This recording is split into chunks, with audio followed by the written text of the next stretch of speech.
What's up, guys? Car audio enthusiast here. Let's talk about ground interrupt switches. Dusty miles kicking up stones, ancient oak whispering their moans. Got my boots worn through the sole, travel hard but it heals my soul. Old man asking where you been, sunset glow just let me in.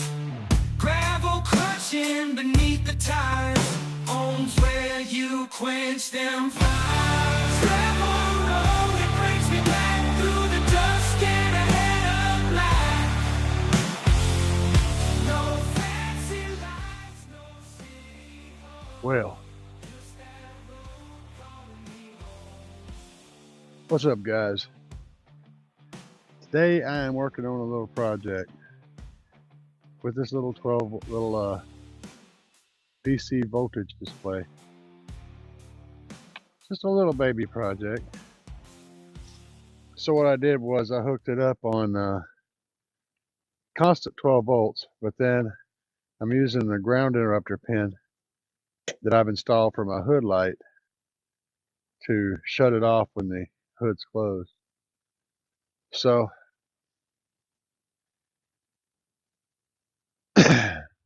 and I'm just going to mount it in here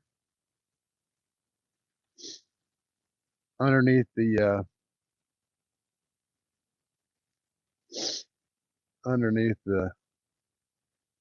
lids. And I'm going to use one of my favorite things to use, double-sided tape. This is the Scotch brand tape, and it's got this nice foamy consistency. And I find that it works extremely well for pretty much everything I do.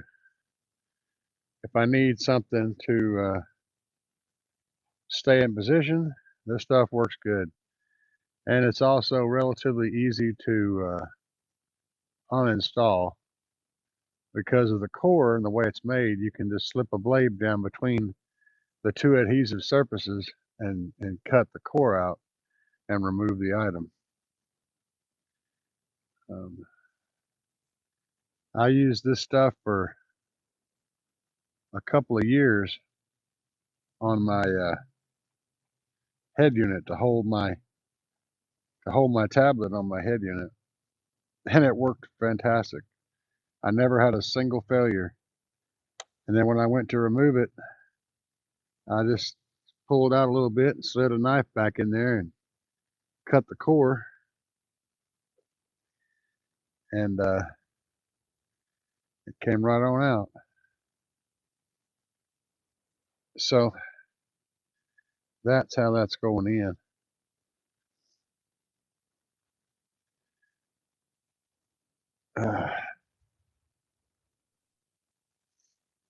So that's how it's going to sit.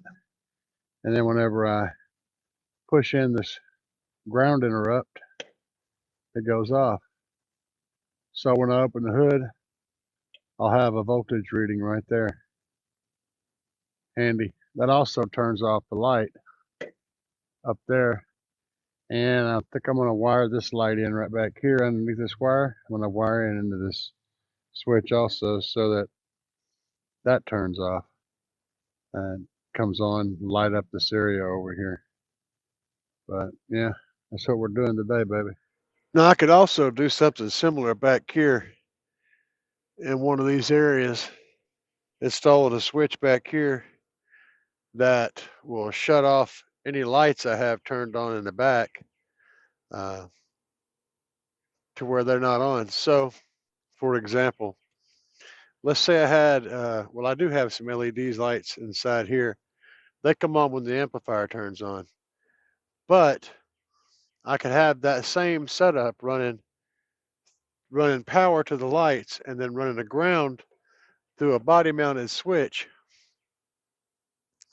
so that only happened when the amplifiers were on and when the tailgate was up. Or I could have it to where they didn't come on with the amplifier, they just came on with the tailgate. So when the tailgate's open, the lights would come on. Tailgate's closed, lights will go off. I could also rig that up using dome lights inside the vehicle. So I could take a trigger off the dome lights, run it to a relay, tell the relay to come on when they receive signal from that dome light wiring, and then that relay would power up any other lights I wanted to run back here. That way I wouldn't be putting a load on the dome lights wiring. I would just be getting a signal from it. And I could run all sorts of lights off the controller for the dome light. So they would all come on at the same time. Just options. Understanding basic electronics and relays and using basic tools like the ground interrupt switches are a great way to bring your vehicle up to the next level and make it really cool, you know. And the cool thing about ground interrupt switches are you don't have to worry about them getting shorted out because they're literally ground interrupts. And worst case scenario is it either won't come on or it comes on when it shouldn't come on. But again, that's not a fire. At worst, that's a dead battery. Which brings me to another interesting concept. I did some research and found that they do exist. I thought they did, but I did some research on it, and you can get a 12-volt low power or low voltage cutoff system. So they're about $12 on Amazon. You run your power source into it and your power source out of it. And if it gets to the point where you got a little potentiometer where you can set the voltage on it, and if it gets to the point to where the voltage is lower than the voltage you have set on your potentiometer, it shuts power off to the device. So if you run that and then you use that after the voltage to power your entire stereo system, like for example, you pulled your key voltage, right? Your ignition key. This is a hypothetical situation. And that's what you would normally turn on your amps and your stereo and all your stuff with, right? So you put that low voltage in there, that low voltage cutoff in there, and it's going, and then on the other side of that, you put a relay. Use that relay to turn on everything. If that little low voltage device ever detects the voltage dropping below a certain point, it shuts the whole thing off until it stays. And there's two cutoff modes on most of them. There's a physical cutoff and a electronic cutoff. The electronic cutoff will monitor the voltage for it to come back up. If it does, it'll turn everything back on. The physical cutoff, whenever it turns power off, you got to push a button to reset it to turn it back on. Now, let's say you're at a car show, you're getting out demos, and something's happening over across the way, and you're like, oh crap, I gotta go check that out. Well, let's say you turn your ignition off, but you leave the key on, and you never go back to your vehicle. Well, your radio's in there playing at low volumes or whatever, all the amps are on, all the lights are on, battery dies, or the battery would die. Once it drops down to a certain point, the whole low voltage cutoff is going to cut that off. And now you go back to the car and go, well, my stereo ain't working. But if you've got the electronic version, you turn the key on, bring the voltage back up, turns back on, everything is fine. Just like it never happened. It's a pretty cool little device for something that costs $12. And if you're interested and you keep Googling, you'll find a $30 version of the same exact board inside of a case. It's a little neater package, but it's 3 times the price. Oh, and if you want a safeguard to make sure that everything is off whenever everything is closed, just wire in some little small LEDs, put them in a panel inside your vehicle, have each one of them wired into that circuit using the same ground points. If any one of those things is not off when everything's closing, that little light's going to light up. Be real easy to look at your dash and see if anything is left running that shouldn't be. You can even incorporate that whole setup into a security system. So on your phone, you'll be able to see if any of those things are active. If you got a high-end security system, you can use those to control access points when the vehicle's opened up.